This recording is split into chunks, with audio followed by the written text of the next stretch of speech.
Demak, darsni yozib olishni boshladik. Mavzuga o'tamiz. O'tgan safar sizlar bilan oilaviy huquqiy munosabatlarni umumiy qismini o'tgan edik. Unda o'sha oilaviy huquqiy munosabatni turlari, oila huquqini, oila kodeksini vazifalari, shuningdek nikohdan o'tish tartibi va uni o'sha nikoh o'tishga monelik qiladigan holatda va hokazolar haqida to'xtalib o'tganmiz. Endi bugungi darsimizni nikohni haqiqiy emas. O'tgan safar mana nikohdan ajratishda tugadik. Sud tomonidan va fiqh tomonidan ma'muriy tartibda ajratish haqida o'tdim. Endi bu safar nikohni haqiqiy emasligi haqida to'xtalib o'tamiz. O'zi umuman nikohdan ajratish bilan nikohning haqiqiy emasligini bir-biridan farqlari bor. Qanaqa farqlari bor? Xo'p. Birinchi o'rinda huquqiy oqibatlarida. Masalan, nikohdan ajrashgan bo'lsa, nikohdan ajratilsa sud tartibida, u odam nikoh tuzib, nikohdan ajrashgan sifatida fiqh-diyoda qayd etiladi. Agar nikoh haqiqiy emas deb topilgan bo'lsa, u odam nikohdan o'tmagan, hali umuman nikoh qayd etilmagan deb fiqh-diyoda qayd etiladi. Keyin mana masalan er-xotinning umumiy mol-mulki bor. Biz bilamiz, o'sha nikoh davomida orttirilgan mol-mulklar umumiy mol-mulk hisoblanadi, to'g'rimi? Endi nikohdan ajrashilganda, nikoh davomida orttirilgan mol-mulk er-xotin o'rtasida teng taqsimlanadi. Endi nikoh haqiqiy emas deb topilganda-chi? Nikoh haqiqiy emas deb topilganda, er-xotin o'rtasidagi mol-mulklar teng taqsimlanmaydi. Chunki ularning o'rtasida nikoh bo'lmagan degan xulosaga kelinadi. Demak shunday. Qisqacha mazmunini tushuntirib o'tdim. Endi nikohni haqiqiy emas deb topishning asoslariga to'xtalamiz. Ya'ni qaysi asoslar bo'lganda er-xotin o'rtasidagi nikoh haqiqiy emas deb topiladi? Birinchisi, ushbu kodeks 14-16 moddalarda belgilangan shartda buzilganda, ya'ni o'sha nikoh tuzishga monelik qiladigan holatlar buzilib nikoh qayd etilgan bo'lsa, er-xotin o'rtasida o'sha ikkalasi ham o'zi rozi bo'lib, ixtiyoriy ravishda qayd etilmagan bo'lsa, nikoh haqiqiy emas deb topilishi mumkin. Mana shu shartda buzilganda. Ikkinchisi, soxta nikoh tuzilganda, ya'ni er-xotin yoki ulardan biri oila qurish maqsadini ko'zlamay nikoh qayd qildirganda. Shunaqa bo'lishi ham mumkinmi desanglar? Ha, mumkin. Er-xotin oilaviy munosabatga kirishni ko'zlamasdan shunchaki rasmiyatchilik uchun nikohdan o'tib qo'yishi mumkin. Bu qanaqa bo'ladi? Bu masalan, aytaylik, yosh oila sifatida kredit olishmoqchi er-xotin. Lekin ular amalda oila bo'lib yashamoqchi emas. ZAGSga borishadi-da, shunchaki rasmiylashtirib kreditni olishadi. Ya'ni yosh oila sifatida kreditni olishadi. Lekin ular o'rtasida hali haqiqiy oilaviy munosabat vujudga kelmagan. Ular alohida yashaydi, o'zining alohida ro'zg'orlari bor va hokazoga ega. Lekin hujjatda oila ular. Mana shunaqa holatda ularning o'rtasidagi nikoh haqiqiy emas deb topilishi mumkin. Nima uchun? Chunki ular oila qurish maqsadini ko'zlashmagan, boshqa maqsadni ko'zlab nikohni qayd ettirishgan. Endi uchinchi holat, yana haqiqiy emas deb topilishi, nikohlanuvchi shaxslardan bittasi, qaranglar, nikohlanuvchi shaxslardan biri tanosil kasalligi yoki odamni immunitet tanqisligi virusi, OIV deymiz, borligini ikkinchisidan yashirganda, agar ikkinchisi sudga shunday talab bilan murojaat etsa, masalan, er-xotin oila qurishdi, biri mana bu tanosil kasalligi yoki bo'lsam OIVga chalinganligini yashirgan, keyinchalik ikkinchi tomon bildida nikohni haqiqiy emas deb topish bo'yicha sudga murojaat qildi. Bu holatda ham nikoh haqiqiy emas deb topilishi mumkin. Demak, nikohni haqiqiy emas deb topish asoslari mana shular ekan, uchta. Mana shu uchta holat bo'lsa, haqiqiy emas deb topilishi mumkin. Nikohni haqiqiy emas deb topishning tartibi qanday? Nikohni haqiqiy emas deb topish faqat sud tartibida amalga oshiriladi. Faqat sud tartibida amalga oshiriladi. Nikohni haqiqiy emas deb topish haqida sudni qonuniy kuchga kirgan hal qiluv qaroridan nusxa berilayotganda pasportga yoki shaxsni tasdiqlovchi boshqa hujjatga tegishli belgi qo'yiladi.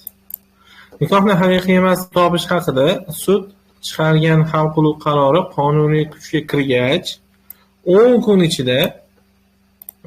ichida undan ko'chirma nikoh tuzilganligi ro'yxatga olingan joydagi fuqarolik holati dalolatnomalarini qayd etish, ya'ni ZAKSga yuboriladi. 10 kun ichida yuboriladi ko'chirmasi hal qiluv qarori qonuniy kuchga kirgandan keyin. Demak, nikohni haqiqiy emas deb topish tartibi mana shunday ekan. Sud tomonidan amalga oshiriladi, faqatgina sud tartibida. Xo'p, ana endi mana nikoh yoshiga yetmagan shaxslar tomonidan mana bu holat bor edi-ku bizda. Nikohni haqiqiy emas deb topish shartlari. Mana shu 14-16-moddalarni mana bu yerda bittalab aytyapti. Yoshga to'lmagan bilan tushsa nima bo'ladi? Monelik qilgan holatlar bilan tushsa nikohni haqiqiy emas deb topish. Ixtiyoriy emas, majburlab tushsa qanday haqiqiy emas deb topiladi? Soxta nikohni haqiqiy emas deb topish tartibi qanaqa bo'ladi? Va hokazolarni mana shu yerda tushuntiradi uni oqibatlari bilan. Buni bilishimiz kerak, o'quv dasturimiz doirasiga kiradi bu. Nikohni nikoh yoshiga yetmagan shaxs bilan tuzilganligi uchun haqiqiy emas deb topish tartibi. Nikoh yoshiga yetmagan, biz bilamiz o'sha 18 yosh nikoh yoshi, minimum 1 yoshgacha qisqartirish mumkin. Maksimum 1 yoshga qisqartirish mumkin, ya'ni 17 yosh qilib oila qurishi mumkin. Hududiy hokimlikka murojaat qilib amalga oshiriladi. O'tgan darsda bu haqida aytganmiz. Nikoh yoshiga yetmagan, ya'ni o'sha 18 ga to'lmagan shaxs bilan tuzilgan nikoh hali nikoh yoshiga yetmay nikohga kirgan shaxsning manfaatlari talab qilgan holatda haqiqiy emas deb topilishi mumkin. Bunday nikohni haqiqiy emas deb topishni nikoh yoshiga yetmay nikohga kirgan shaxsni o'zi yoki uni ota-onasi yoki homiysi, shuningdek vasiylik va homiylik organi va prokuror talab qilishga haqli. Demak, mana shu nikoh yoshiga yetmasdan turib nikoh qurgan shaxsning nikohini haqiqiy emas deb topishni o'sha odamning manfaatini, ya'ni kichkina yoshda oila qurgan shaxsning manfaatini yoki bo'lmasa mana bu shaxslarning talabiga ko'ra amalga oshirish mumkin. Ish sudda hal qilinishi paytigacha xotin nikoh yoshiga yetib qolsa-chi, masalan 17 yoshda yoki bo'lmasa o'sha 17 yoshda oila qurishda keyin 18 yoshga to'lib qoldi. Sudda ko'rgungacha. Bunaqa holat bo'lsa, nikoh faqat uni talabi haqiqiy emas deb topilishi mumkin. Ya'ni nikoh faqat uni talabi haqiqiy emas deb topilishi mumkin. Lekin o'sha nikoh yoshiga yetganligi uchun nikoh davom etaveradi. Xotindan biri nikoh yoshiga yetmaganligi tufayli nikohni haqiqiy emas deb topish to'g'risida hali yoshiga yetmadi va nikohni haqiqiy emas deb topmoqchi. Mana shunaqa nikohni haqiqiy emas deb topish to'g'risidagi ish xotin yoki ulardan bittasi ishchi sudda ko'rilayotgan paytda nikoh yoshiga yetmagan bo'lsa, vasiylik va homiylik organi ishtirokida ko'riladi. Ya'ni hali o'zi to'lmadi, o'sha nikoh yoshiga yetmasdan turib oila qurgan va hali nikoh yoshiga to'lmadi. Mana shunaqa holatda ham vasiylik homiylik organi ishtirok etishi mumkin, hali 18 ga to'lmagan bo'lsa, deyapti. Ana endi nikoh tuzishga monelik qiladigan holatlar mavjud bo'lganda tuzilgan nikohni haqiqiy emas deb topish. Mana shu 3 ta holat bor. Nikoh to'g'ri shajara bo'yicha tutashgan, aqliy yoki ruhiy salomatligi tufayli sud tomonidan muomalaga loyihasi topilgan shaxs yoki bo'lmasa o'sha nikoh yoshiga yetmagan shaxslar bilan nikoh qurish nikoh tuzishga monelik qiladigan holatlar hisoblanadi 16-moddada. Hozir ko'rib ketdik shuni sirazi. Mana 16-moddada keltirilgan. Loqal bittasi ro'yxatga olingan nikohda turgan bo'lsa, nasab shajarasi bo'yicha to'g'ri tutashgan qarindosh bo'lsa, masalan, tug'ishgan o'gay yoki uka, opa-singillar o'rtasida tuzilgan bo'lsa, farzandlikka oluvchi va farzandlikka olingan shaxslar o'rtasida tuzilgan nikoh bo'lsa, va loqal bittasi ruhiy kasalligi buzilganligi uchun sud tomonidan muomalaga loyiqasiz deb topilgan shaxs bo'lsa, ana o'shani tuzilgan nikohlari haqiqiy emas deb topilishi mumkin. Mana shu 16-moddada nazarda tutilgan holatlar mavjud bo'lganda nikoh haqiqiy emas deb topiladi. Agar ish hal qilinish paytigacha nikohni tuzish uchun monelik qiladigan holatlar tugagan bo'lsa, masalan nikohda edi, yana bitta nikoh munosabatiga kirishdi, lekin birinchi nikohdan ajrashdi. Ya'ni o'sha monelik qiladigan holat tugadi. Mana shunaqa monelik qiladigan holatlar tugagan bo'lsa, sud nikohni o'sha holatlar tugagan paytdan boshlab haqiqiy deb topishga haqli. Mana qaranglar, juda ham zo'r joyda. Masalan, bitta shaxs nikohda turibdi va yana bitta nikohga kirishdi, nikohni rasmiylashtirdi, amallab qildi. Endi nikoh o'zi haqiqiy emas deb topilishi kerak. Monelik qiladigan holat buzildi, to'g'rimi? Nikoh endi haqiqiy emas deb topilishi kerak. Endi buni toki sudga chiqib, falonchi nikohimiz haqiqiy emas deb toping deb so'rab, u sud majlisi tashkil etilguniga qadar birinchi nikohida rasman ajrashdi. Endi bunaqa holatda birinchi nikohidan ajrashdi, to'g'rimi? Shunaqa bo'ladigan holatda mazkur nikoh, ya'ni er-xotin o'rtasidagi vujudga kelgan rasmiylashtirilgan nikoh boyagi monelik qiladigan holat yo'qolganidan boshlab rasman qayd etilgan hisoblanadi. Ya'ni u bilan ajrashgan kuni nikoh haqiqiy deb topiladi. Mana bu nikoh kuchga kiradi yuridik jihatdan. Ana endi o'shandan boshlab orttirilgan mol-mulklar umumiy bo'lishi mumkin. Er-xotinlik majburiyatlari o'shandan keyin vujudga kelishi mumkin va hokazo. Demak, tushundik buni. Ushbu kodeks 16-moddasida o'sha monelik qiladigan holatlar ko'rsatilgan asoslar bo'yicha nikohni haqiqiy emas deb topish bo'yicha er-xotin nikoh tuzilishi natijasida huquqlari buzilgan boshqa shaxs, shuningdek vasiylik, homiylik organi hamda prokuror talab qilish huquqiga ega. Mana shu nikohni haqiqiy emas deb topish bo'yicha muomalaga layoqatsiz topilgan shaxs bilan tuzilgan nikohni haqiqiy emas deb topish to'g'risidagi ishni sud albatta vasiylik, homiylik organi ishtirokida ko'radi. Chunki bu muomalaga layoqatsiz, uni nomidan kimdir vasiy, homiy ishtirok etishi kerak. Majburlab tuzilgan nikohni haqiqiy emas deb topish. Majburlab tuzilgan nikoh jabrlanuvchi yoki uni qonuniy vakili yoki prokuror arizasi bo'yicha haqiqiy emas deb topilishi mumkin. Kimning arizasi bilanligini eslab qolinglar. Jabrlanuvchi yoki uni qonuniy vakili, prokuror arizasi bilan haqiqiy emas deb topilishi mumkin. Soxta nikohni haqiqiy emas deb topish. Er-xotin soxta nikoh qayd qildirgan va oila qurmagan bo'lsalar, nikoh haqiqiy emas deb topilishi mumkin. Soxta nikohni haqiqiy emas deb topishni prokuror talab qilishga, er-xotin oila qurish maqsadisiz nikohga kirgan hollarda esa bunday talab er-xotin tomonidan ham qo'yilishi mumkin.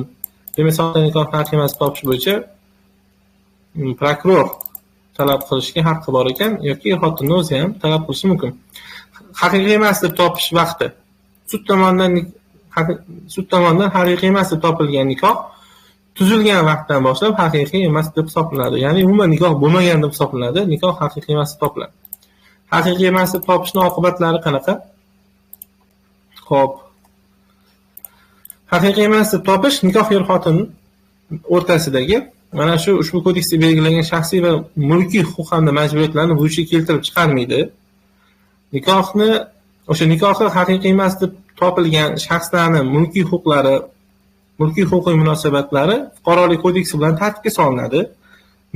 Ya'ni ular oila kodeksi bilan umumiy mulk emas, mana bu xuddi fuqarolik kodeksidagi mulk bilan bog'liq bo'lgan qoidalar bilan tartibga solinadi er-xotin o'rtasidagi mulkiy munosabatlar. Nikohni haqiqiy emas deb topilishi shuningdek mana shunday nikohdan tug'ilgan yoki nikohni haqiqiy emas deb topilgan kundan keyin 300 kun ichida tug'ilgan bolani huquqlariga ta'sir qilmaydi. Bolaga nisbatan otalik ham, onalik ham, aliment va boshqa majburiyatlar yuzaga kelaveradi. Bularning huquqlariga ta'sir qilmaydi. O'sha nikoh paytida, o'sha haqiqiy emas deb topilayotgan paytda tug'ilgan yoki nikoh haqiqiy emas deb topilganidan keyin 300 kun ichida tug'ilgan bolaga nisbatan ham, mana belgilab qo'yilgan 300 kun ichida tug'ilgan bolaga nisbatan bu ta'sir qilmaydi. Sud nikohni haqiqiy emas deb topish to'g'risidagi hal qiluvchi qarorini chiqarishda nikoh tuzilishi bilan huquqi buzilgan er-xotinni insofli er yoki insofli xotinni mana shu moddalarga muvofiq xotin va eridan ta'minot olish huquqiga ega deb topishga haqli. Ya'ni er xotin aliment olishi ham mumkin bir-biridan. Haqiqiy mansab topish vaqtiga qadar birgalikda orttirilgan mol-mulkni bo'lishga nisbatan esa ushbu kodeksning 23, 27, 28-moddalarini belgilangan qoidalarni tatbiq etishga, shunday nikoh shartnomasini to'liq qisman haqiqiy mansab topishga haqli. Qachonki ular insofli er yoki xotin bo'lgan bo'lsa, ya'ni ikkinchi tomon buni bilmagan, jabrlanuvchi bo'lib qoldi. Mana shunaqa holatda, demak, uning huquqlarini himoya qilib ko'rishi mumkin. Insofli er xotin o'ziga yetkazilgan moddiy va ma'naviy zararni qoplashni fuqarolik qonunchiligida nazarda tutilgan qoidalar bo'yicha talab qilishga haqli. Insofli er xotin nikoh haqiqiy mansab topilgan taqdirda nikoh tuzish davlat ro'yxatiga olingan vaqtda tanlagan familiyasini saqlab qolishga ham haqqi bor. Demak, mana er xotin o'rtasidagi nikoh bilan bog'liq bo'lgan munosabatlarni qanday bo'lishini, qanday boshlanishini va qanday tugashini ko'rib oldik. Nikohni ajratish va nikohni haqiqiy mansab topishni tartiblarini ko'rdik. Xo'p, bu bo'yicha yaxshi tushunchaga ega bo'ldik. Oila kodeksining dasturga oid joylarini ham to'lig'ichami? Albatta, silabusdagi oila kodeksining dasturga oid joylari to'lig'icha. O'sha hujjatni to'liq tashlab qo'ydim.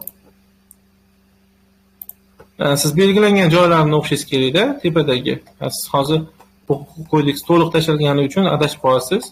Mana bugun agar tugatsangiz, xudo xolasa, keyin qolganini ko'rib olasizlar. Xo'p.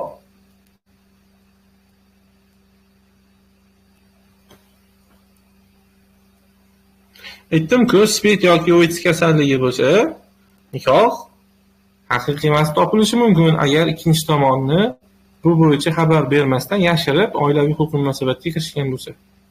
Keyinchalik orttirilgan bo'lsa, u bo'lmaydi. Masalan, oilaviy munosabatga kirish chog'ida ikkalasi ham sog'lom edi. Endi kimdir yuqtirib oldi deylik. Shunaqa holat bo'ladigan bo'lsa, unga nisbatan unaqa bo'lmaydi. Haqiqiy mansab topish sharti bilan murojaat qilish mumkin emas.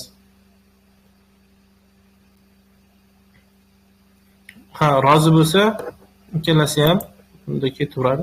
Xo'p, qon qarindoshlar va bolalarni nasabini belgilash. Qarindoshlik degan narsa bor bizda. Mana shuni ham o'zaro farqlarini, huquqiy jihatlarini ko'rib olishimiz kerak. Umuman olganda, qaranglar, mana oila kodeksi qarindoshlik, qayinbo'yinchilik va qudandachilik qilib alohida qilib ajratadi. Endi birma-bir ko'rib chiqamiz. O'zi umuman bir umumiy uchinchi shaxsdan, ya'ni ajdoddan kelib chiqqan shaxslar qarindosh hisoblanadi. Ikki shaxs o'rtasida to'g'ri shajara bo'yicha qarindoshlikning yaqinligi qarindoshlik darajasi, ya'ni tug'ilish soni bilan belgilanadi. Ikkita shaxs o'rtasidagi qarindoshlikning yaqinligi tug'ilishlar soniga qarab belgilanadi. Bolalar ota-onasiga nisbatan to'g'ri shajaradagi birinchi, nevara bobosiga, buvisiga nisbatan esa ikkinchi, evara katta bobosiga, katta buvisiga nisbatan uchinchi darajadagi qarindosh va hokazo bo'lib ketaveradi. Shunaqa ketma-ket o'sib ketaveradi. Ya'ni ota-ona farzandiga nisbatan birinchi, bobosi nevaraga nisbatan ikkinchi, katta buvi, katta bobosiga nisbatan evara uchinchi darajadagi qarindosh hisoblanadi. Aka-uka, opa-singil, ularning bolalari, ota-onani aka-uka va opa-singillari hamda ularning bolalari, bobo va buvilarining aka-uka hamda opa-singillari hamda ularning bolalari shunga o'xshashlar yon shajara bo'yicha qarindosh hisoblanadi. Demak, aka-uka va opa-singillar va ularning bolalari bir-biriga tug'ishgan emas, ya'ni yon shajara bo'yicha qarindosh hisoblanadi. Biz o'sha qarindoshlikni ikkiga bo'lamiz: vertikal hamda gorizontal qarindoshlik. Bu yerda hozir mana vertikal va gorizontal, mana bu vertikal qarindoshlik hisoblansa, mana bu yerda yon shajara gorizontal qarindosh. To'g'ri shajara bo'yicha qarindosh yon shajara bo'yicha qarindoshlarga nisbatan yaqinroq hisoblanadi. Chunki unda qon bor, ya'ni tug'ilish bor, bir-birini avlodi hisoblanadi. Ikki shaxs o'rtasida qarindoshlikning uzoq yaqinligini aniqlashda darajalarining soni yoki shu shaxslardan birini o'zini hisobga qo'shmay turib, undan kelib chiqqan avlodlar soni hisobga olinadi. Masalan, ikkita shaxsni bir-biriga qarindoshligini hisoblamoqchi bo'lsanglar, o'sha shaxsni o'zini hisoblamasdan to umumiy ajdodgacha tug'ilishda sonini sanab borasizlar. Ana o'shanda qarindoshlik darajasi kelib chiqadi ikkita shaxsda. Hisob ajdodlar tomonidan to'g'ri shajara bo'yicha ular umumiy bo'lgan shaxs, ya'ni ajdodga qarab va undan keyin avlodlar tomon ulardan boshqasiga qarab olib boriladi, ya'ni sanab boriladi. Masalan, aytaylik, falonchi bilan qarindoshligingizni A bilan B shaxsni qarindoshlik darajasini bilmoqchimiz. O'rtada S shaxs bor. S shaxsdan, o'sha S shaxsni hisoblamasdan A shaxsgacha sanaymiz. Keyin S shaxsdan o'zini hisoblamasdan, S shaxsni o'zini hisoblamasdan B shaxsgacha sanaymiz tug'ilishlar sonini. Qaysi biri, masalan, ungacha A shaxsgacha 5 ta tug'ilish bor ekan, B shaxsgacha 7 ta tug'ilish bor ekan. Demak, A shaxs S shaxsga B shaxsga qaraganda yaqinroq. Tushundinglar? Tug'ilish soni qanchalik kam bo'lsa, shuncha yaqin hisoblanadi. Hisob ajdoddan tomon to'g'ri shajara bo'yicha avlodda ular aytdik. Tug'ishgan aka-uka va opa-singil qarindoshlikning ikkinchi darajasida. Tug'ishgan aka-uka, opa-singil qarindoshlikning ikkinchi darajasida tog'a, amaki, amma, xola o'z jiyanlari bilan qarindoshlikni 3-chi, tog'a-bachcha, amaki-bachcha, amma-bachchalar bo'lsa 4-chi darajadagi qarindosh hisoblanadi. Buni bunday qilib sal qulayroq qilib beraman sizlarga. Xo'p, mana bu 2-chi darajadagi, mana bu 3-chi darajadagi, mana bu esa 4-chi darajadagi qarindoshlar hisoblanadi bir-biriga nisbatan. Ana endi yot aralashgan va yot aralashmagan qarindoshlar. Aytadi, o'zi yot degani yot begona deydi, to'g'rimi? 7 yot begona degan so'zlarni eshitgansizlar. Mana shu xuddi shunaqa yot aralashgan qarindoshlar va yot aralashmagan qarindoshlar. Xo'p, aka-uka, opa-singillar yot aralashmagan va yot aralashgan qarindosh bo'lishi mumkin. Demak, aka-uka, opa-singil bir-biriga nisbatan yot aralashgan yoki yot aralashmagan qarindosh bo'lishi mumkin. Agar aka-uka, opa-singillar bir ota-onadan kelib chiqqan bo'lsa, yot aralashmagan yoki otasi bir, ona boshqa, yoki aksincha onasi bir, otasi boshqa bo'lsa, yot aralashgan qarindosh hisoblanadi. Demak, otasi ham, onasi ham bir bo'lsa, yot aralashmagan qarindosh. Agar otasi yoki onasi boshqa bo'lib turib, lekin umumiy ota yoki onaga ega bo'lsa, unda yot aralashgan qarindosh hisoblanadi. Yot aralashmagan qarindoshlikda aka-uka, opa-singillar tug'ishgan, yot aralashmagan, begona aralashmagan, shuning uchun ularni tug'ishgan deb atashadi. Ya'ni tug'ishgan aka-uka deydi-yu. Yot aralashgan qarindoshlikda aka-uka, opa-singillar bir-biriga nisbatan o'g'il hisoblanadi. Mana shu qarindoshlik. Endi bu qayerda tushgan, qayerda bor? Bunaqa desanglar, bu 2024-yil 3-may kuni huquqshunoslik bo'yicha milliy sertifikat aprobatsiya testi o'tkazilgan. Ana o'sha aprobatsiya testida mana shu qarindoshlik bilan bog'liq bo'lgan savollar tushgan. Kitobimizda, o'quv dasturimizda ham bor. Er-xotinni ilgari nikohlaridan bo'lgan bolalari o'zaro qarindosh hisoblanmaydi. O'zaro qarindosh hisoblanmaydi. Er-xotinni avvalgi nikohidan bo'lgan farzandlar qarindosh hisoblanmaydi. Qayin bo'yin va qudandachilik. Er-xotin va uning yaqin qarindoshlari, shuningdek er yoki xotinni boshqa qarindoshlari bir-biriga nisbatan masalan qaynbo'yinchilik, qudandachilik bir-biriga nisbatan hech qanaqa huquq va majburiyatlar keltirib chiqarmaydi. Buni nima deydi? Qanaqa tushuntirsam, quda tomonlar bir-biriga nisbatan hech qanaqa huquq va majburiyatlarga ega emas. Qaynota, qaynona borku, ular bir-biriga nisbatan hech qanaqa huquqiy majburiyatlar, hech qanaqa huquqlarga ega emas. Ana endi bolani nasl nasabini belgilash. Bolani nasl nasabi odatda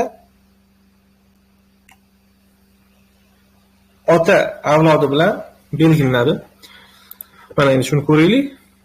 Bola shu onadan tug'ilganligi yoki o'sha bolaga nisbatan onalik fuqarolik holati dalolatnomalarni qayd etish organi tomonidan tibbiy muassasaning hujjatiga ko'ra yoki bola tibbiy muassasada tug'ilmagan bo'lsa, boshqa dalillarga asoslangan holatda belgilanadi. Ayoli nikoh tuzilgandan keyin yoki erini o'limi, nikohdan ajratilganligi yoxud nikoh haqiqiy emas deb topilganligi tufayli nikoh tugagandan so'ng 300 kun ichida tug'ilgan bo'lsa, nikohda tug'ilgan hisoblanadi. Boya ham ko'rdik-ku, 300 kun ichida tug'ilgan bo'lsani. Xuddi shunaqa 300 kunda tug'ilgan bolasi nikoh davomida tug'ilgan hisoblanadi. Agar nikoh tugagandan keyin 300 kun ichida bola tug'ilsa va bu davrda ayol yangi nikohga kirgan bo'lsa, bola yangi nikohda tug'ilgan hisoblanadi. 300 kundan keyin tug'ilgan bo'lsa. Bunday holatlarda sobiq er yoki uni ota-onasi bolani nasl nasabi xususida nizolashish huquqiga ega. Ya'ni nima deyapti bu yoqda? Bu yoqda ajrashdi er xotin, keyin o'sha 300 kundan keyin umuman o'sha xotini yangi turmushga chiqdi va 300 kundan keyin farzandli bo'ldi. Bu borada 300 kundan keyin farzandli bo'lgan deyapti, lekin baribir sobiq er xotin tug'ilgan farzand kimnikiligi bo'yicha nizolashishi mumkin, balki uni farzandidir va hokazo. Shunaqa. Ana endi 61-modda ota-onaning arizasi bo'yicha bolaning nasl nasabini belgilash, otalikni belgilash, otalik to'g'risidagi e'tirozlar bildirish, bu narsalar bizga kirmaydi. Bizda yo'q bunaqa narsa o'quv dasturimizda. Tug'ilgan bola ota-ona havoga ketmay shaxsan huquq majburiyatlar. Mana. Endi mana bu yerga kerak bizga. Ota-ona hamda voyaga yetmagan bolalarning huquq va majburiyatlari. Bu o'sha bolaning huquqlari haqida ketyapti. Bu o'sha 8-sinf o'quv dasturida keltirilgan. Ya'ni oiladagi voyaga yetmaganlarning huquq va majburiyatlari degan joyi bor. Bolani oilada yashash va tarbiyalanish huquqi. Har bir bola oilada yashash, tarbiyalanish, o'z ota-onasini bilish, ularning g'amxo'rligidan foydalanish, ular bilan birgalikda yashash huquqiga ega. Bola manfaatlariga zid bo'lgan holatlar bundan mustasno. Bola o'z ota-onasi tomonidan tarbiyalanishi, o'z manfaatlarini ta'minlashi, har taraflama kamol topishi, insoniy qadr-qimmatini hurmat qilinishi huquqiga ega. Bolani ota-onasi bo'lmaganda yoki ular ota-onalik huquqidan mahrum qilinganda, bola ota-ona qaramog'idan mahrum bo'lgan boshqa holatlarda ham uni oilada tarbiyalanishi vasiylik va homiylik organi tomonidan ta'minlanadi. Bizda patronat xizmati degan narsa bor. Patronat degan narsa, ya'ni ular bolani farzandlikka olmaydi, lekin bolani oilada tarbiyalanishiga ko'maklashadi. Patronat deydi. Unda ota-ona hisoblanmaydi, lekin bola o'sha oilada tarbiyalanib, uni bo'sib ketaveradi. Patronat xizmati deyiladi. Bu sir tutiladi, kimga patronat berilganligi bola. Xullas shunaqa. Hattoki mana ota-onasi bo'lmasa yoki ota-onasi ota-onalik huquqidan mahrum qilingan bo'lsa ham bola vasiylik va homiylik organ tomonidan ta'minlanadigan oilada o'sib, oilada tarbiyalanish huquqi bolani. Demak, bolani mana bu birinchi huquqi. Bu o'zi aslida qayerdan kelgan bu qoidalar desanglar, bola huquqlari to'g'risidagi konvensiyaga a'zo bo'lganimizni bilasizlar. Ana o'sha konvensiyadagi qoidalar bilasizlar, bolani huquqlari bilan bog'liq. Bolani ota-onasi va boshqa qarindoshlari bilan ko'rishish huquqi. Bola ota-onasi, bobosi, buvisi, aka-ukasi, opa-singil va boshqa hamma qarindoshlari bilan ko'rishish huquqiga ega. Ota-onasini nikohdan ajralishi, masalan, ota-ona ajrashib ketdi yoki bo'lmasam kelasi o'rtasidagi nikoh haqiqiy emas deb topildi, yoki ota-ona boshqa yashayapti. Shunaqa holatlar bolani huquqlariga ta'sir qilmasligi kerak. Ya'ni bola xohlagan qarindoshi bilan ko'rish huquqiga ega. Hattoki mana bunaqa holatlar bo'ladi, o'zimizning o'zbek mentalitetida ham uchrab turadi. Bolani ko'rsatmaydi otasiga yoki bolani ko'rsatmaydi onasiga. Shunaqa holatlarda ham sudda mendan mana shu huquqni so'rab, bolani huquqlarini ta'minlash kerak. Men u bilan ko'rishmoqchiman deb sudga ariza bilan murojaat qilsa, sud belgilab beradi haftaning qaysi kunlari, qancha vaqt kim bilan bo'lishini sud belgilab beradi. Hattoki bu huquq sud tomonidan ham tartibga solib himoya qilinishi mumkin. Ota-ona alohida yashagan holda bola ularni har biri bilan ko'rish huquqiga ega.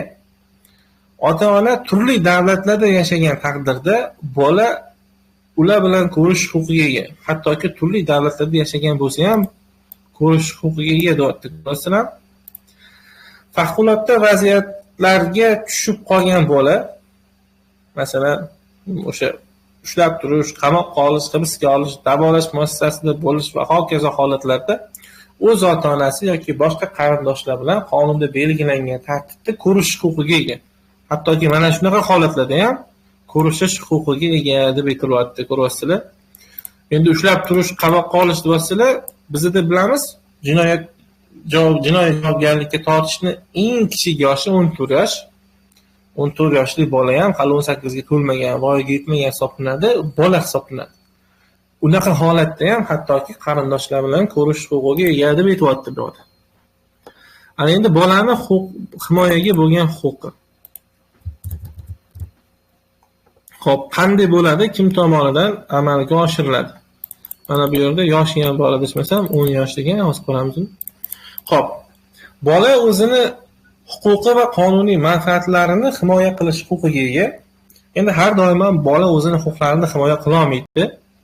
Shuning uchun mana bu yerda shuncha yozib qo'yibdi, hozir ko'ramiz. Bolani huquqi va qonuniy manfaatlarini himoya qilish uni ota-onasi yoki mana shu ota-onasini o'rnini bosuvchi shaxslar ushbu kodeksda nazarda tutilgan holatlarda vasiylik organi, homiylik organi, prokuror va sud tomonidan amalga oshiriladi. Mana shu joyini o'zingizlar uchun yaxshilab bilib qo'yinglar. Bu kitobimizda ham to'g'ridan to'g'ri kelgan. Ehtimoli katta.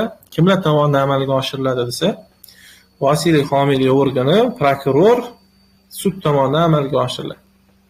Voyaga yetmagan bola qonunga muvofiq to'la muomala layoqatiga ega deb e'tirof etilsa, ya'ni emansipatsiya bo'lsa, o'zini huquq va majburiyatlarini, shu jumladan himoya huquqini mustaqil amalga oshirishga haqli. Bola ota-ona va ularning o'rnini bosuvchi shaxs tomonidan qilinadigan suiiste'mollikdan himoyalanish huquqiga ega.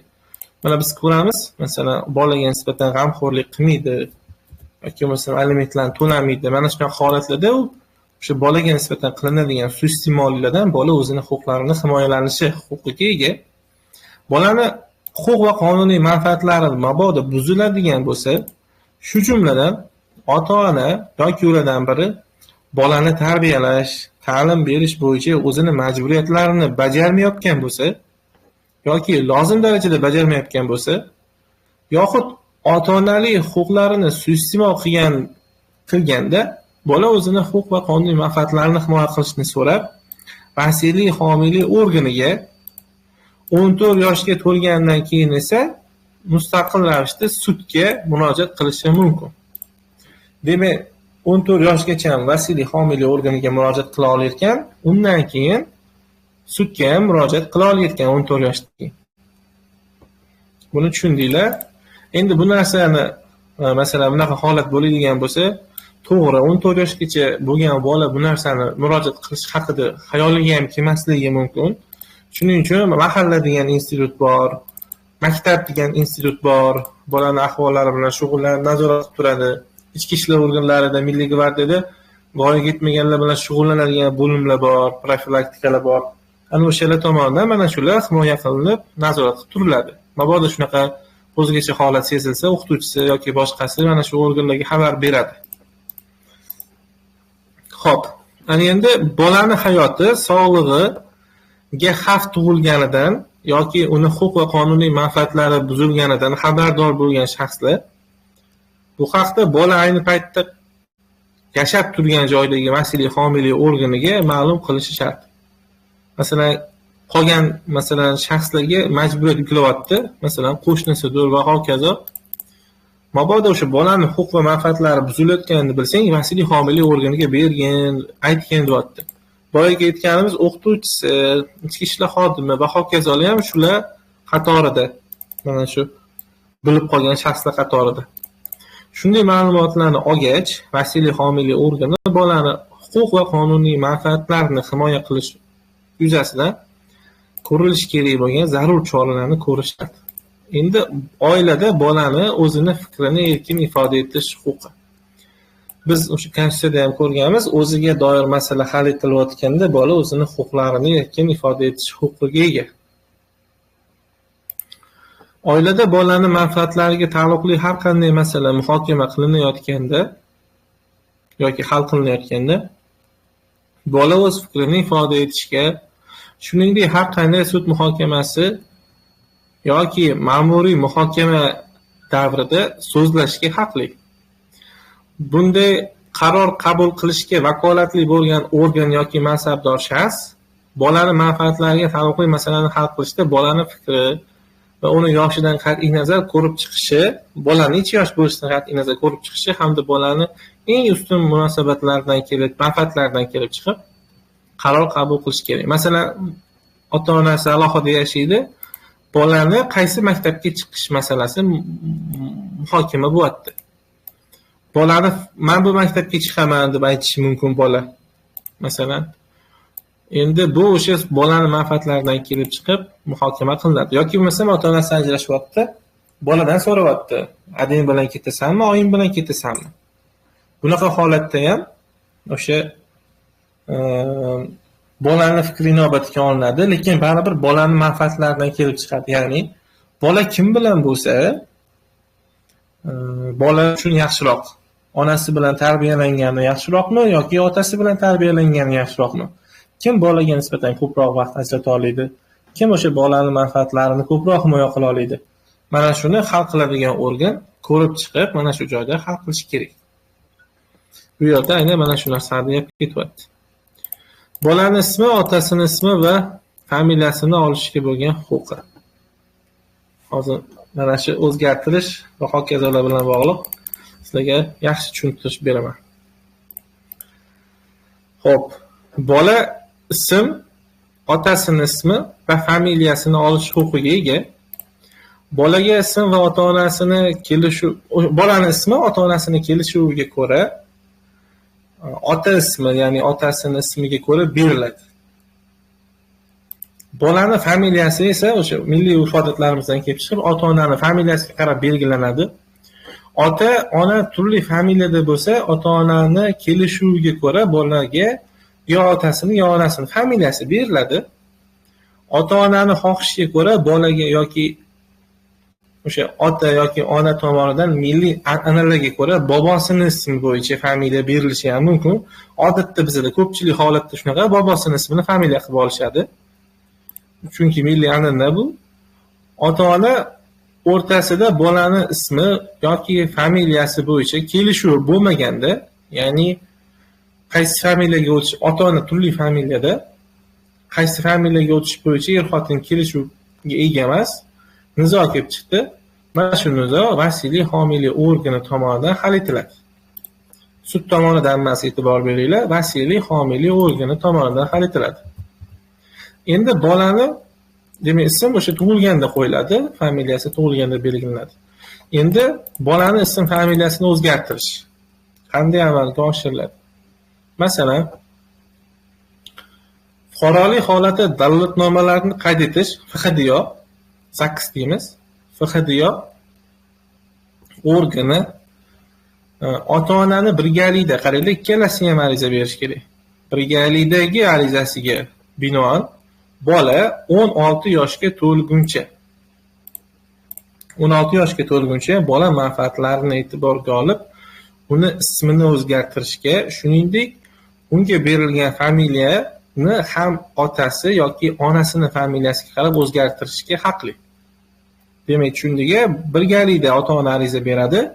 ismi yoki familiyasini o'zgartirish mumkin bola 16 yoshga to'lgungacha. Agar ota-ona alohida yashasa, bola bilan birga yashovchi ota yoki ona bolaga o'z familiyasini berishni xohlasa, vasiylik homiylik organi, mana qaysi organ?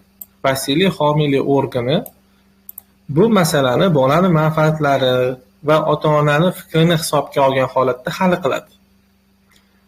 Ota yoki onani turgan joyini aniqlash mumkin bo'lmaganda, ular, ya'ni o'sha ota-ona otalik, onalik huquqidan mahrum qilinganda, buni bunday qilib holatlarni belgilaydi. Demak, mana ota-onani turgan joyi aniqlash mumkin emas. Ularni ota-onalik huquqidan mahrum qilingan, ya'ni ota-onalik huquqi yo'q ularni hozircha va muomalaga layoqatsiz topilgan bo'lsa, o'sha ota-onasi, shuningdek, ota yoki ona bolaga ta'minot berish va uni tarbiyalash majburiyatlarini bajarishdan uzursiz sabablarga ko'ra bo'yin tovlayotgan holatlar bo'lsa, ota-onaning fikrini inobatga olish shart emas.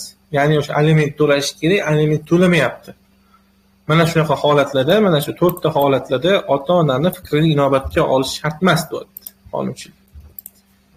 Xo'p, agar bola o'zaro nikohda bo'lmagan shaxslardan tug'ilgan yoki otalik qonuniy tartibda belgilanmagan bo'lsa, vasiylik homiylik organi bolaning manfaatlarini e'tiborga olib, uni familiyasini onani murojaat qilgan davrdagi familiyasiga almashtirish uchun ruxsat berishga haqli. Demak, qonuniy tartibda otalik belgilanmagan yoki rasmiy nikohdan o'tmasdan turib bola tug'ilgan bo'lsa, vasiylik homiylik organi o'sha onani familiyasiga yoki boshqaga o'tkazishga haqqi bor ekan. 10 yoshga to'lgan bolaning ismi yoki familiyasini o'zgartirishga faqat uni roziligi bilan yo'l qo'yiladi. 10 yoshga to'lgan bo'lsa, keyin bola rozi bo'lishi kerak uje. 10 yoshga to'lgan bolaning familiyasini o'zgartirish bo'yicha bolaning o'zini roziligi kerak. Demak, xulosa qiladigan bo'lsak, xo'p, mana bu bola tug'ildi, to'g'rimi? Bola tug'ilganidan boshlab u 10 yoshgacha bo'lgan paytda er-xotin ikkalasi murojaat qilib bemalol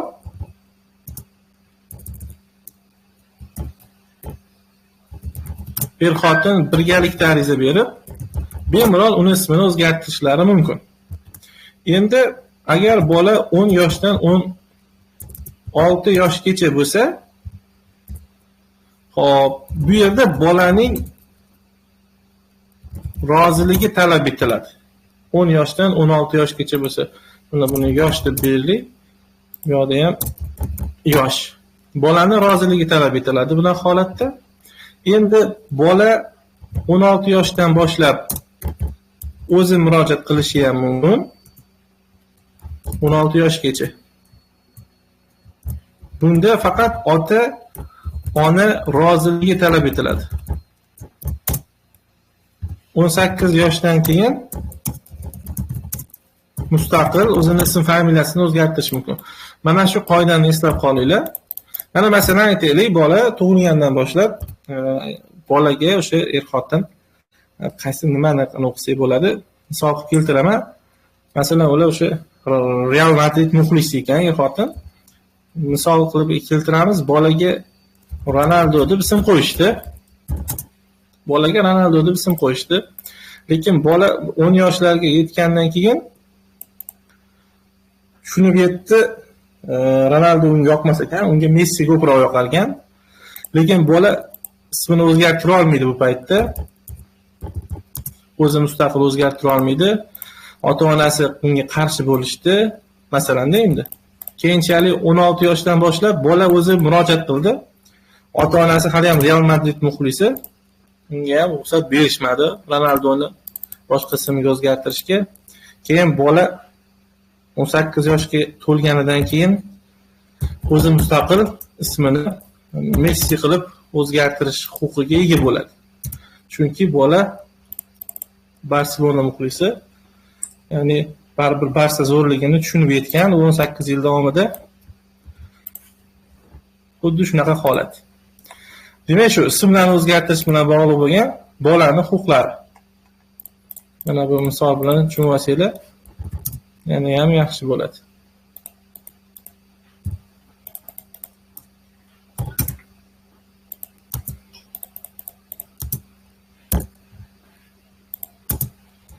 Xo'p. Ana endi ota-onaning shaxsiy nomulkiy huquq va majburiyatlari. Nomulkiy degandan keyin bitta narsani tushunib olinglar. Xo'p, aliment. Mana alimentni mana shu yerga qo'yib qo'yaylik. Aliment bizda nomulkiy munosabat. Mulkiy munosabatlarga kirmaydi. Aliment bizda nomulkiy munosabat hisoblanadi. Xo'p. Bizda necha kishi? 12 kishi qatnashyapti ekan. Xo'p. Ota-ona huquq va majburiyatlarning tengligi. Biz ko'rganmiz, ota-ona birga teng huquqlarga ega bo'lishidan qat'iy nazar, bir xil majburiyatlarga ham ega. Ya'ni bolaga nisbatan bir xil majburiyatlarni amalga oshirishadi.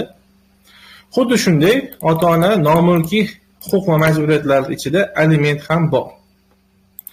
Ota-ona o'z bolasiga nisbatan teng huquq va majburiyatlarga ega. Ota-onalik huquqi deyiladi bu. Ushbu bobda nazarda tutilgan ota-onalik huquqlari bolalar 18 yoshga to'lganlarida, voyaga yetganda, shuningdek voyaga yetmagan bolalar nikohga kirganlarida ham, qonun bilan belgilanadigan boshqa hollarda ham bola voyaga yetmasdan to'la muomala layoqatiga ega bo'lganlarida tugaydi. Mana shu huquq majburiyatlar. Voyaga yetmagan ota-onaning huquqlari. Qaranglar, ota-onani o'zi hali voyaga yetmagan, 17 yoshda oila qurishdi va farzandli bo'lishdi. Hali 18 yoshga to'lishmagan, faraz qilaylik. Voyaga yetmagan ota-ona, ya'ni ota-onani o'zi hali 18 ga to'lmagan. Voyaga yetmagan ota-ona o'z bolasi bilan birga yashash, uni tarbiyalashda ishtirok etish huquqiga ega. Xo'p, o'zaro nikohda bo'lmagan, voyaga yetmagan ota-ona va ulardan bola tug'ilganda hamda ularning onaligi yoki otaligiga belgilanganda 16 yoshga to'lishlari bilan ota-onalik huquqlarini mustaqil ravishda amalga oshirishga haqli. Demak, ular 16 yoshga to'lgandan keyin o'zining ota-onalik huquqlarini to'la mustaqil amalga oshirishga haqli hisoblanadi. Voyaga yetmagan ota-ona 16 yoshga yetgunga qadar bolani voyaga yetmagan ota-ona bilan birga tarbiyalash uchun bolaga vasiy tayinlanishi mumkin. Mana buni belgilab qo'ying. Vasiy tayinlanishi mumkin. Bolani vasiysi bilan voyaga yetmagan ota-ona o'rtasida kelib chiqadigan kelishmovchiliklar vasiylik homiylik organi tomonidan hal etiladi. Voyaga yetmagan ota-ona o'z otaligi va onaligini umumiy asoslarda e'tirof etish yoki bunga e'tiroz bildirish huquqiga ega hisoblanadi. Xo'p. Ta'lim-tarbiya berishdagi ota-onaning majburiyatlari. Ota-ona o'z bolasiga ta'lim-tarbiya berish huquqiga ega va ham tarbiyalash shart. Ota-ona o'z bolasining tarbiyasi va kamoloti uchun javobgar hisoblanadi. Ular o'z bolalarining sog'lig'i, jismoniy, ruhiy, ma'naviy, axloqiy kamoloti uchun g'amxo'rlik qilishlari shart. Ota-ona o'z bolalarini tarbiyalashda va boshqa barcha shaxslarga nisbatan mana shuni qaranglar, ustun mavqega ega. Ya'ni bola tarbiyasi bo'yicha hammaga nisbatan eng ustun mavqe ota-onada bo'ladi. Ota-ona bolani qonunchilikda belgilangan zarur darajada ta'lim olishini ta'minlash shart. Mana aytiladi-ku bizda 47 deydi, ota-ona jarimaga tortiladi maktablarda. Chunki mana ota-ona majburiyati bor. Ota-ona bolani qonunchilikda belgilangan zarur darajada ta'lim olishini ta'minlash shart. Bu ota-ona majburiyati. Mana shu majburiyatni bajarmaganligi uchun ota-ona 47 ga ko'p tortiladigan holatlar ko'p.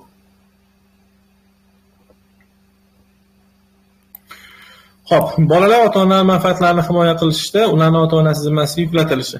Bolaning huquq va manfaatlarini himoya qilish ota-onasi zimmasiga yuklatiladi. Ota-ona o'zining bolalarining qonuniy vakili hisoblanadi.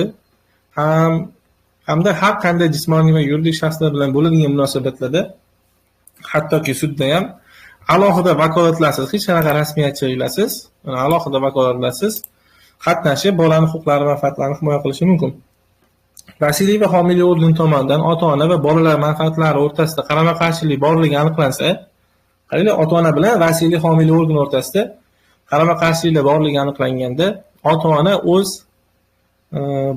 bolalarining manfaatlarini himoya qilishga qilishga haqli emas. Ota-ona va bolalar o'rtasida kelishmovchiliklar mavjud bo'lgan taqdirda vasiylik va homiylik organi bolalarni huquq va manfaatlarini himoya qilish uchun vakil tayinlash shart. Bola bilan ota-ona kelishmayotganda bolani huquqlarini himoya qilish uchun vasiylik homiylik organi bitta odamni vakil qilib tayinlashi shart. Xo'p. Ota-onaning huquqlarini amalga oshirish bizda hozir mana huquqlarni cheklash bor edi. O'sha joyga kelmayapmiz. Biz hozir o'quv dasturidan ketib qolamiz sekin. Mana 79 kerak bizga. Mana bu yerda amalga oshirish mana mahrum qilish asoslari keltirilgan. Bizning o'quv dasturimizda ota-onalik huquqidan mahrum qilish. Ota-ona majburiyatlarni bajarishdan bosh tortsa, shu jumladan aliment to'lashdan bo'yin tovlasa, mahrum qilinishi mumkin. Ikkinchi holatda uzrsiz sabablarga ko'ra o'z bolasini tug'ruqxona yoki boshqa davolash muassasalarida tarbiya va aholini ijtimoiy himoyalash muassasasi va shunga o'xshash boshqa muassasalarda bolani qabul qilib olishdan bosh tortsa, uchinchi holatda ota-onaning huquqini suiiste'mol qilsa, bolaga nisbatan shafqatsiz muomalada bo'lsa, jumladan jismoniy kuch ishlatsa yoki ruhiy ta'sir o'tkazgan bo'lsa, to'rtinchi holatda ota-onani o'zi muttassil ichkilikbozlik yoki giyohvandlikka mubtalo bo'lgan bo'lsa, va mana bu yerda beshinchi holat o'z bolalarining hayoti va sog'lig'iga yoxud erini yoki xotinini hayot yoki sog'lig'iga qarshi qasddan jinoyat sodir etgan bo'lsa, ota-onalik huquqidan mahrum qilinishi mumkin. Mana bu bor bizda 11-sinf o'quv dasturida ota-onalik huquqidan mahrum qilish keltirilgan. Mana shunday. Ota-onalik huquqidan mahrum qilish mumkin. Ana endi mana bu yerga tartibi qanday ota-onalik huquqidan mahrum qilish tartibi kimlar ishtirokida ko'rilishi bor edi mana bu yerda. Ota-onalik huquqidan mahrum qilish sud tartibida amalga oshiriladi. Ota-onalik huquqidan mahrum qilish to'g'risidagi ishlar ota-ona yoki uni o'rnini bosuvchi shaxslar mana bu bor mana.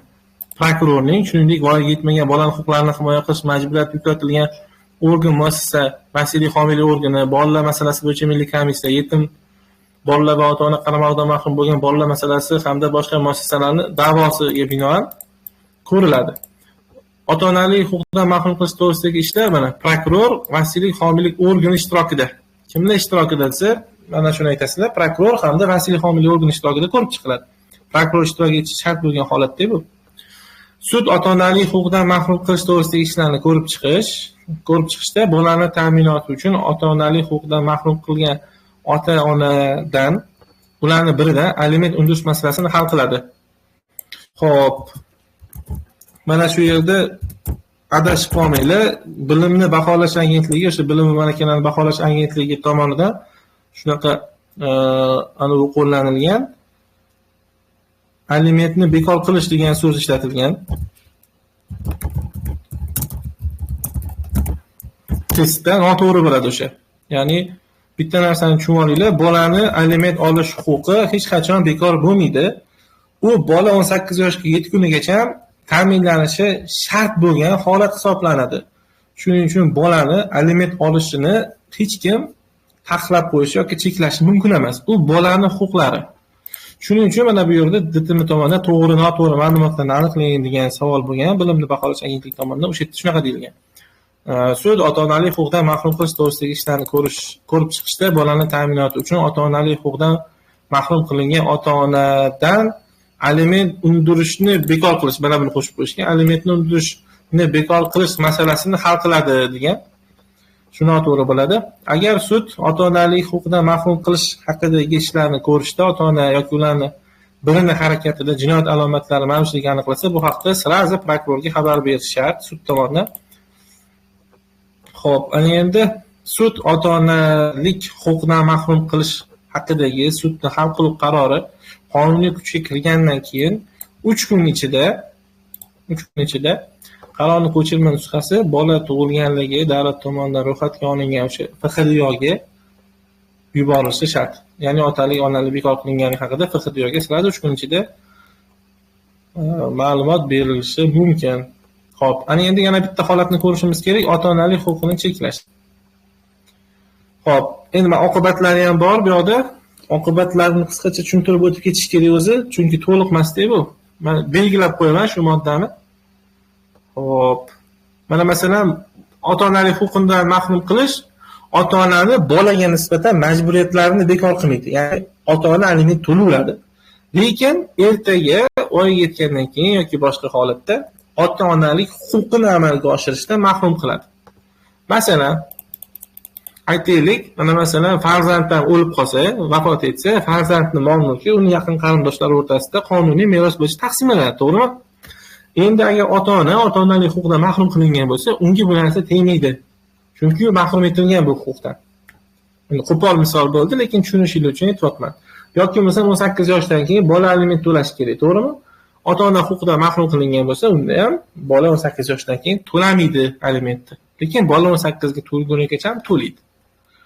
Ota-onalik huquqidan mahrum qilingan ota-ona qaysi bolaga nisbatan ota-onalik huquqidan mahrum qilingan bo'lsa, shu bolaga nisbatan bo'lgan qarindoshlik faktiga asoslangan barcha huquqlardan, shu jumladan undan ta'minot olish, bolani fuqarolar uchun qonunchilikda belgilangan imtiyoz va nafaqalarni olish huquqlaridan mahrum bo'lishadi. Bola bilan bog'liq qanaqa huquq bo'lsa, o'shandan mahrum bo'lishadi, qarindoshlik faktiga asoslangan. Xo'p, ota-onalik huquqidan mahrum qilinishi ota-onani o'z bolasiga ta'minot berish majburiyatidan ozod qilmaydi. Aytdim-a, aliment to'lash saqlanib qoladi ota-onasining majburiyati sifatida dedim. Xo'p, ota-onalik huquqidan mahrum qilingan ota-ona yoki ularning bittasi bundan keyin bola bilan birgalikda yashash-yashamaslik masalasi sud tomonidan uy-joy to'g'risidagi qonunchilikda belgilangan tartibda hal qilinadi. Xo'p, ota-onalik majburiyatlarni ozod qilmaydi. Xo'p, buni ko'rdik. Turar joyini ta'minlash, qonun qarindoshlar bilan tug'ishganlik fakti, huquqiy meros. Mana. Demak, mana meros saqlanib qoladi. Ya'ni ota-onasi ota-onalik huquqidan mahrum qilinganda farzandlikka olingan bo'lmasa bola turar joy yoki boshqa mol-mulkda o'sha mol-mulk huquqini, turar joydan foydalanish huquqini saqlab qoladi. Shuningdek, ota-onasi va boshqa qon qarindoshlari bilan tug'ishganlik faktiga asoslangan barcha mulkiy huquq va meros huquqlaridan ham o'zini saqlab qoladi. O'sha huquqlarni saqlab qoladi bola. Ana endi bolani ota yoki onasiga berishni imkoni bo'lmay, ota-onani har ikkalasi ham ota-onalik huquqidan mahrum qilingan taqdirda bola vasiylik homiylik organi qaramog'iga berib yuboriladi. Endi mana bola masalan otasiga ham onasiga ham berish imkoniyati yo'q. Ikkalasi ham ota-onalik huquqidan mahrum bo'ldi. Bu holatda bola kimga beriladi? Vasiylik homiylik organiga beriladi, qaramog'iga topshiriladi. Ota-ona yoki ulardan bittasi ota-onalik huquqidan mahrum qilinganda farzandlikka olish, ya'ni ota-onalik huquqidan mahrum qilinganlik to'g'risidagi sudning hal qiluv qarori chiqarilgan kundan keyin 6 oy o'tgach yo'l qo'yiladi. Masalan, aytaylik, ota-onalik huquqidan mahrum qilindi. Endi ota-ona farzand asrab olishmoqchi boshqasini. 6 oy o'tgandan keyingina farzand asrab olishlari mumkin. Bu o'sha huquqiy oqibatlar doirasida hisoblanadi. Xo'p, ota-onalik huquqini tiklash, mana cheklanishini ko'raylik. Mana bu tiklash va boshqa narsa.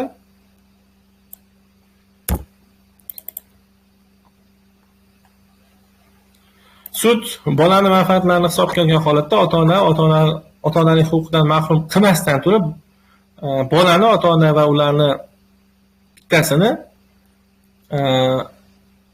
ota-onadan bittasidan olish to'g'risida hal qiluv qarorini chiqarishga yoki o'sha ota-onalik huquqini cheklashga haqqi bor. Ya'ni bu yerda sud ota-onani batamom huquqidan mahrum qilmaydi, ma'lum doirada cheklab turadi huquqlarini. Masalan, o'sha ichkilikka berilyapti-da, birinchi davolash bo'yicha chora ko'rib qo'yadi-da, cheklab turadi. Agar yaxshi bo'lmasa, keyin o'sha ichkilikka berilishdan to'xtamasa, ichkilikbozlikdan, keyin mahrum qilib yuboradi. Agar tuzalib ketsa, tiklaydi. Shunaqa deb tushunsanglar bo'ladi.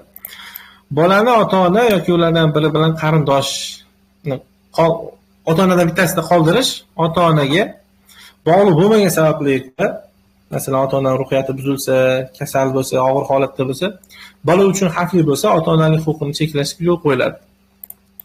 Mana masalan, aqlini yo'qotdi, es-hushini yo'qotdi, avariya bo'lgandan keyin o'sha tuzalgungacha bolani ota-onada qoldirmay turishi mumkin.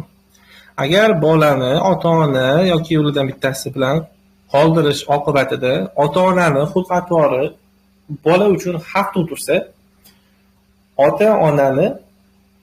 ota-onalik huquqidan mahrum qilish uchun yetarli asoslar aniqlanmagan taqdirda ota-onalik huquqini cheklashga yo'l qo'yilishi mumkin. Agar ota-ona yoki ulardan bittasi o'zini xulq-atvorini o'zgartirmasa, vasiylik homiylik organi sud tomonidan ota-onalik huquqidan cheklash to'g'risidagi hal qiluvchi qaror chiqarilgandan keyin 6 oy o'tgandan keyin ota-onalik huquqidan mahrum qilish to'g'risidagi da'voni taqdim etish shart. Ya'ni aytdim-a, hozir tuzalish yo'liga o'tmasa, da'vo taqdim etadi vasiylik homiylik organi. 6 oydan keyin faqat. Vasiylik homiylik organi bolani manfaatlarini e'tiborga olib, ota-onani yoki ulardan bittasini bu muddat o'tmasdan turib, ota-onalik huquqidan mahrum qilish haqida da'vo taqdim etishga haqli. Agar silishga muddatda u o'tib ketsa, ya'ni juda ham eplab bo'lmayotgan holat bo'lsa, bolani manfaatlarini himoya qilish kerak bo'lsa, 6 oy o'tishini ham kutmasdan, sirazi ota-onalik huquqidan mahrum qilish haqida da'vo arizasini kiritib yuborishi ham mumkin, deyapti. Ota-onalik huquqini cheklash to'g'risidagi da'vo bolani yaqin qarindoshlari voyaga yetmagan bolalar huquqlarini himoya qilish majburiyati qonun bilan zimmasiga yuklatilgan organ yoki muassasa, maktabgacha ta'lim tashkiloti, umumta'lim muassasalari va boshqa muassasalar, shuningdek prokuror tomonidan taqdim etilishi mumkin. Ota-onalik huquqini cheklash to'g'risidagi ishlar prokuror hamda vasiylik homiylik organi ishtirokida ko'riladi. Xuddi boyagi mahrum qilish bilan bog'liq bo'lgandek, prokuror hamda vasiylik homiylik organi ham bir xil ishtirok etadi. Ota-onalik huquqini cheklash to'g'risidagi ishlarni ko'rishda sud ota-onani yoki ulardan bittasini bolani ta'minoti uchun aliment undirish masalasini hal qiladi. Xuddi shunaqa mana bu yerda aytdim-a, bilimni baholash agentligi tomonidan mana bunaqa so'z aytilgan deb, xuddi shunga bu yoqqa ham e'tiborli bo'lasizlar. Aliment masalasi albatta